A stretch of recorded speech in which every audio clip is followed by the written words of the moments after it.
Hello, everybody, and welcome back to the Hoops HQ show. Seth Davis with Andy Katz. As you can see, we are on the move, man. This is life in the college basketball media. This time of year, mid-February, I'm in a hotel room in Chicago, Illinois, on my way to Indianapolis. Andy's trying to get to Illinois, trying to get to Chicago. Unfortunately, no pilots, no plane, Andy. So where are you? You're in Cedar Rapids, Iowa, as I understand it, in some hotel lobby. This is the great Andy Katz?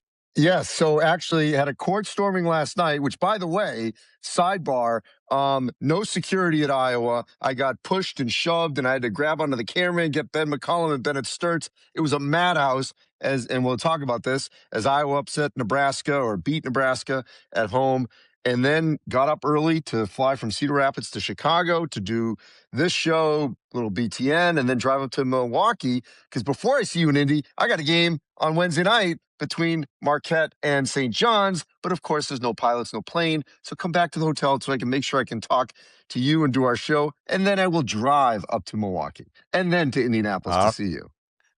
Well, that's it, man. That's the life on the move. And later in the show, we're going to be joined by Florida head coach Todd Golden for a great conversation about life as a national championship coach and everything that's going on with his Gators. Well, let's start with that game on Tuesday night, Andy. You were there. Nebraska losing at Iowa. This was America's darling team. They started off 20-0, but now they've lost 4 out of 6. They have definitely come back to earth. How concerned are you about your Nebraska Cornhuskers? I am concerned, but not enough to where I don't think they can potentially get to the second weekend, believe it or not. I do think they're getting worn down by the Big Ten, by the Big Ten road. They really should have beaten, believe it or not, I'm saying this, they should have beaten Michigan. And they had that game, without Rink Mast. So that was one of their best games, and they didn't have, arguably one of their best players. Tuesday night was a little different. You had Bryce Sanford coming back to where he played. His parents were actually opposite court. They used to sit on the other side when his brother Peyton played, and he played with black and gold on from Iowa. Now they were in red and white in Nebraska on the other side. So it was a little tough for Price to come back to Iowa. There was booing, no question about it. But I do think Nebraska's offense got a little stagnant. And their defense wilted a little.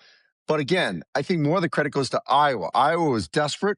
There's a sense of urgency. You saw it. You were in the studio. Their defense was phenomenal. And Bennett Sturts, he's an All-American. No question. He is playing absolutely sensational, leading this team in Ben McCollum's first year to the NCAA tournament. Yeah, and his defense on Sanford, I thought, was really impressive. Iowa's defense very much locked in. Look, you lose to Michigan, Illinois, Purdue, and on the road at Iowa, all competitive games. It's certainly not time to sound the alarm, but they did have that magic going for a while. And so you have to wonder now inside that locker room, they're going to have to, as they say, go through some things and see how they come out on the other side of it. So it's just been a great story all season long. And of course, Nebraska's never won a game in the NCAA tournament. Couple of big games coming up on Saturday, headlined by Michigan against Duke in Washington, D.C. You were at the Duke-Syracuse game on Monday night in Cameron Indoor Stadium as they destroyed Syracuse, which is having its own problems. And then, on Tuesday night, Michigan goes into Mackey Arena and absolutely dominates Purdue. So these seem to me to be pretty clearly right now the two best teams in the country, especially with Arizona's injury issues, which we'll get to later in the show. But size it up for me, Andy. Who do you like on Saturday, Michigan versus Duke? Who do you like and why? Well, I like Michigan, and I actually saw both these teams within the same week because last Wednesday I did Michigan Northwestern. Michigan down 16 in the second half, then woke up, and it was a freight train on Wildcats once they sort of realized the hole that they were in. Yeah, it's the fact they come in at you in waves. Now, the positive for Duke, and I wrote about this for Hoops HQ, is their defense is as good as it's been under John Shire in the last 4 years. So that's a positive for Duke going against Michigan. My concern for Duke against Michigan is that front line. As good as Cameron Boozer is, and he does have some help inside, Michigan's strength from Yaxel Lindenberg and Marez Johnson. Both those guys are very physical. But then the length and reach of Adai Mara, that's what's going to be really interesting. If Adai Mara can stay down and not fall for any pump fakes from Boozer, how Boozer handles oversize over a bigger player like that, to try to score. And that's going to be a big question. Elliot Cadeau has certainly been arguably one of the MVPs. I thought you made a great point on the big show on Big Ten Network on Tuesday night when you were saying he might be the MVP of their team. And I agree with you. And he's playing like a first-team All-Big Ten player, let alone second. So that matchup, he should win that against Caleb Foster. I should say. They did match up a year ago at Carolina, but he wasn't the featured guard on that team for Carolina. So I think he's going to have certainly some added, motivation. But then again, LJ Kaysen, Roddy Gale, Trey McKinney, they've just got so many guys that I do think that they're going to end up winning. I don't know what the spread is, but I do think Michigan will win. Yeah, I agree. I like Michigan to win the game.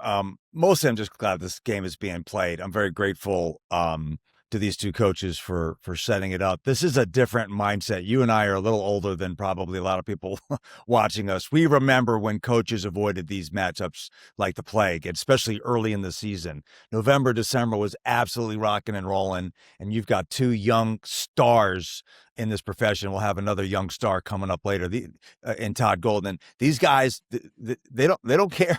They have no fear.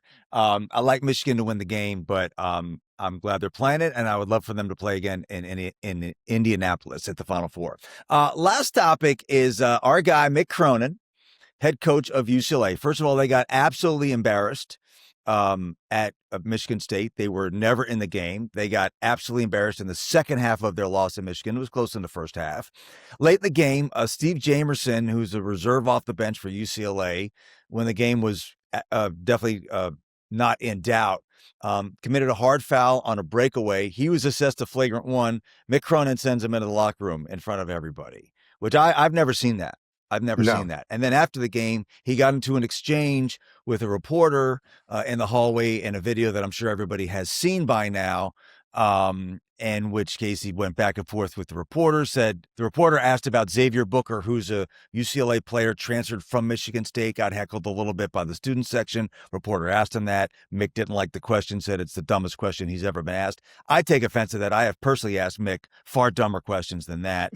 Then says the guy's raising his voice. And look, you and I have been around Mick Cronin in very relaxed settings. He's a joy to be around. He's fun. He's funny. He gives you grief. You can give it right back to him.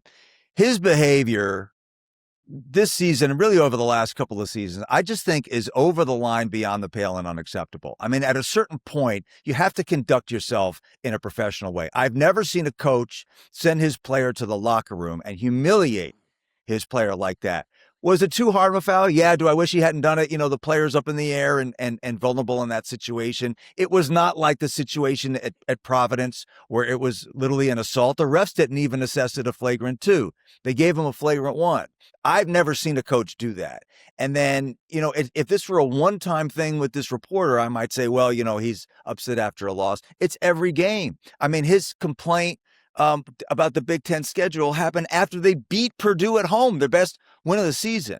And I think Mick Cronin, first of all, should think about his broader responsibilities to the game of college basketball as the head coach of UCLA. I understand you're competitive. I understand that you're mad that you lost. I have a wide latitude for that. But the same token, Andy, his team is not very good. And in today's day and age, when you got to recruit, you got to get folks out of the transfer portal, I'm not sure that players really want to be talked to like this and addressed like this. So I like Mick.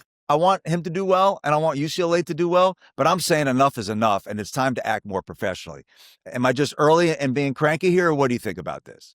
No, I agree with you. It's getting ridiculous. I mean, we kind of laugh about it when he complains about the schedule, and I'm waiting, and I know it's going to happen because Illinois plays USC on a Wednesday night, so they will already be in LA before they play UCLA, this weekend. And I'm sure he will say, Illinois had all this time in LA. Meanwhile, they played a game in LA, and we had to fly back. But that's the rules of engagement in the Big Ten. Yeah, no, the Jamerson thing was ridiculous. To throw him out publicly like that. On one side you say, "Hey, I'm trying to discipline my player for a bad foul."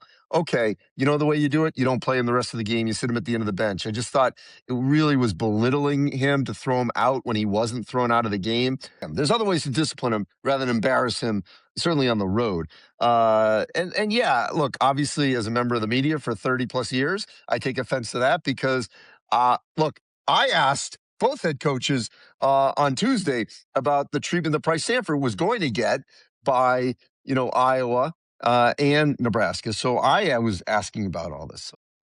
Yeah, well, like I say, if you're going to act like this, you better be winning big. And right now, Mick is not winning big at UCLA. All right, lots to talk about here on the Hoops HQ show. And we're going to be joined next by Florida coach Todd Golden. Stay with us. And we are joined, as promised, on the Hoops HQ show with Todd Golden, the head coach for the Florida Gators. He joins us down in Gainesville, Florida. Todd, thank you for being on the show. Let's start with the big picture here, your experience coming off a national championship. I'm sure a lot of people told you that your life would change based on the results of that game and that tournament.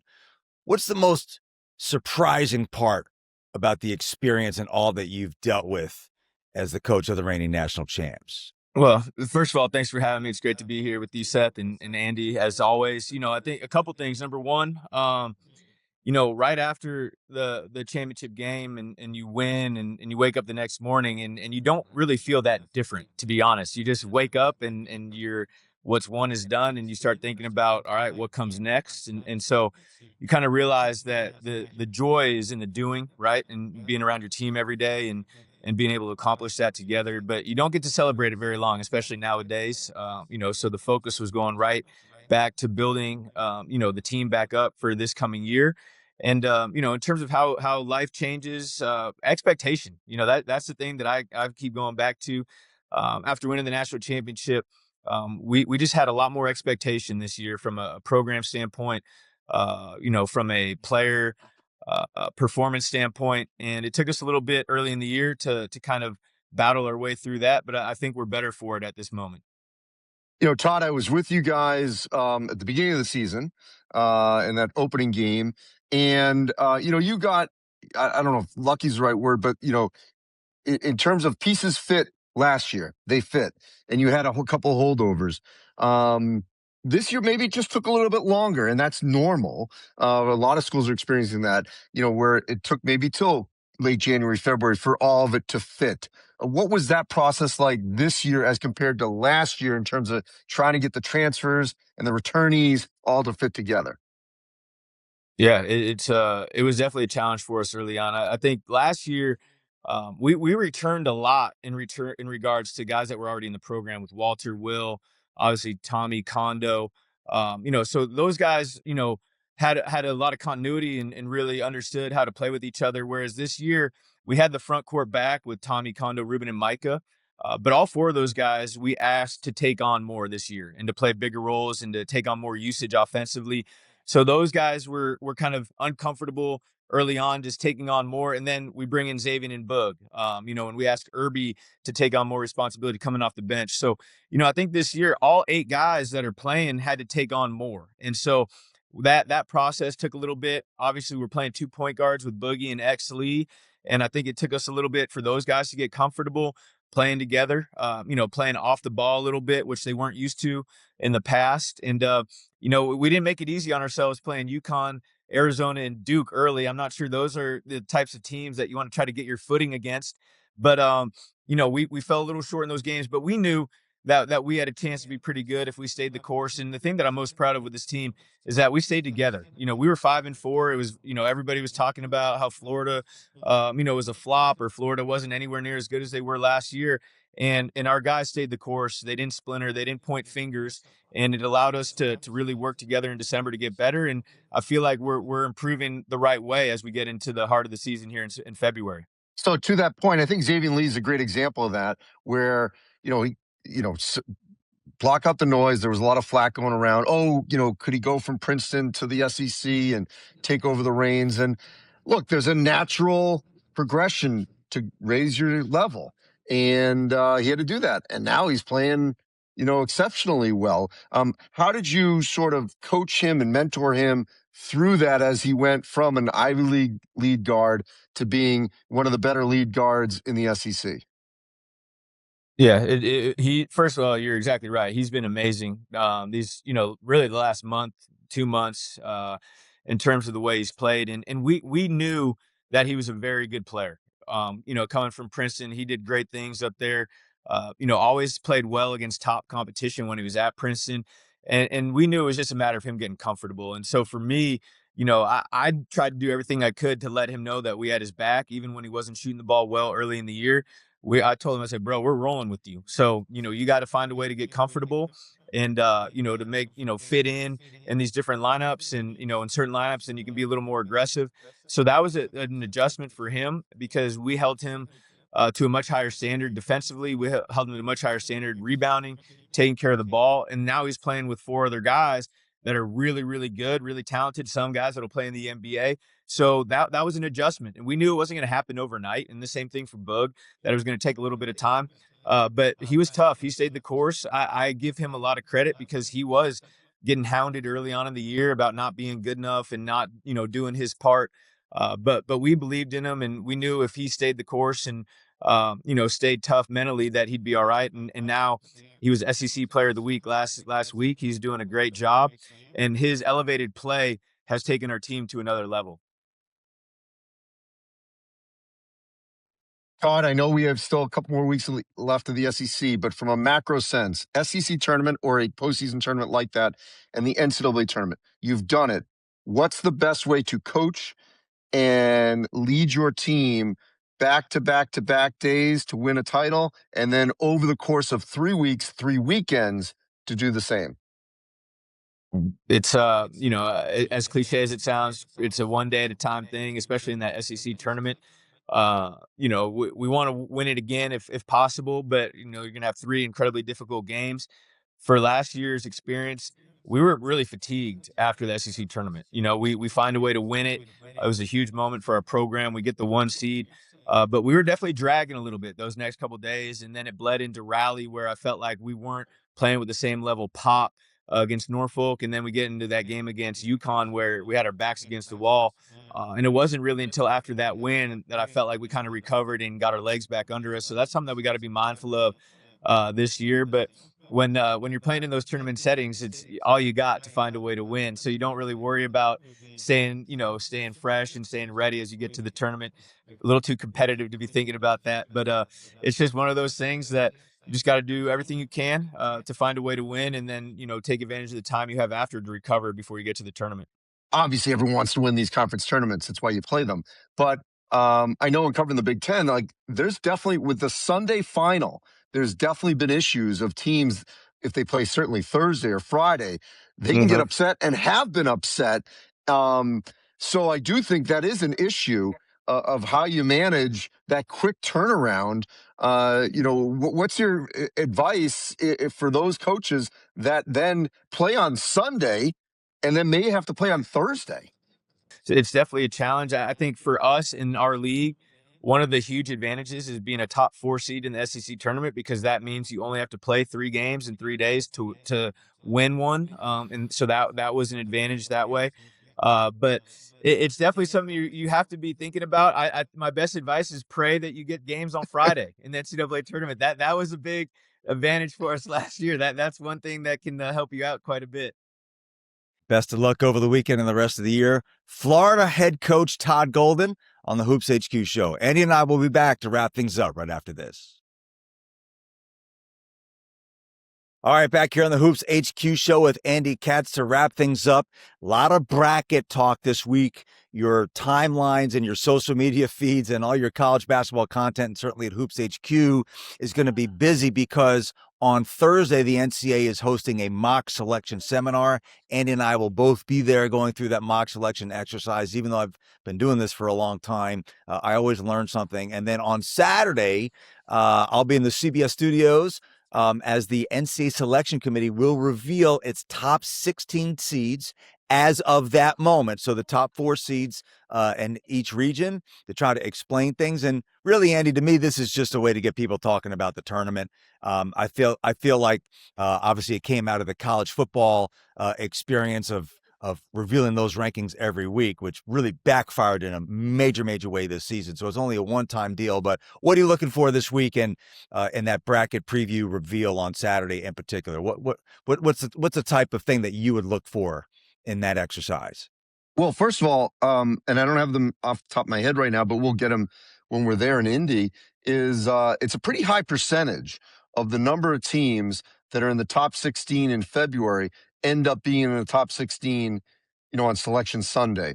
They only miss by a couple. And the seed lines, they don't miss that many either. So it really is a good preview. And this season, I feel very confident that 3 of the 4 number ones that we will see on Saturday will be 3 of the 4 number ones, if not all 4, on Selection Sunday. And that means Michigan, Duke, and Arizona. Arizona certainly could lose a couple without Coa Pete, but I still think their overall resume keeps them there. The question will be UConn versus either Houston or Iowa State. I think if Houston had beaten Iowa State on Monday night, then they would have flipped for the top 16 reveal. I think Houston would have been the 4th one, which, by the way, would put them in the South in Houston, and UConn would have been the 2. They lost, so Iowa State is creeping closer as well. So that, to me, is an interesting dynamic. The latter part of the top 16, I will tell you, I'm interested to see what happens with St. John's and Virginia. Those are the 2, because I had Virginia's the last 4, St. John's is the first 5. They're both sort of trending in the right direction, but St. John's with the win over UConn and top the Big East, I do think the committee does reward winning a Power 4-5 league in that sense when you can win it like this. So if they win the Big East, and let's say Virginia, and let's say it is a comparison, finishes 2nd or 3rd in the ACC, I think St. John's gets a 4 line over Virginia, even if the metrics maybe favor Virginia just a hair. So these are things to watch out for and talk and discuss when we get there. The other thing I think we'll find out is that that the bubble's soft. It really is. It's really, you're grabbing at straws, as to who the last 4 in are. And you really could go, it also speaks to, I know you're big on expansion. I know that, but it also shows that as you go up to 72, 76, you are dealing with a lot of mediocrity, for the record. And the last thing before I forget, St. Louis lost to URI. Okay. So that's their 2nd loss, 1st in the A10. If they lose again, are they in trouble? What'll be the discussion point on them as an at large? Miami of Ohio still skating by, still winning. They won at UMass, so they're still undefeated. Those 2 schools, I think, are going to be an interesting dynamic. Yeah, it's all good stuff. I mean, the committee is only doing the top 16 teams because it takes too long to do the entire bracket, and they want to honor the exercise. I just really appreciate the NCAA's transparency on the whole bracket process. There's always going to be people who criticize their choices, and they should be criticized, and they certainly should be scrutinized. But to have media members go through this exercise, there's so much misunderstanding about this process, especially with relates to the bracketing. We'll talk about this as we get closer. But, the idea is to really educate the public as much as possible on the process so you can debate the decisions that get made in this and get scrutinized. But at least we know. At least we know why they make the decisions they do. We know all the principles and procedures, and whatever gets people talking about March Madness and college basketball and the NCAA tournament is good for humanity. All right, Andy, I don't know if you're going to get back to the airport or if you're going to get a private jet. I think you need a private jet would really clean up your travel problems, but we appreciate your efforts to get online. Hoops HQ's working on it. Yeah, we'll get it for you. And certainly a great thanks to Todd Golden to Florida for joining us during a busy time of year. For Andy Katz, I'm Seth Davis. Thanks for watching the Hoops HQ show.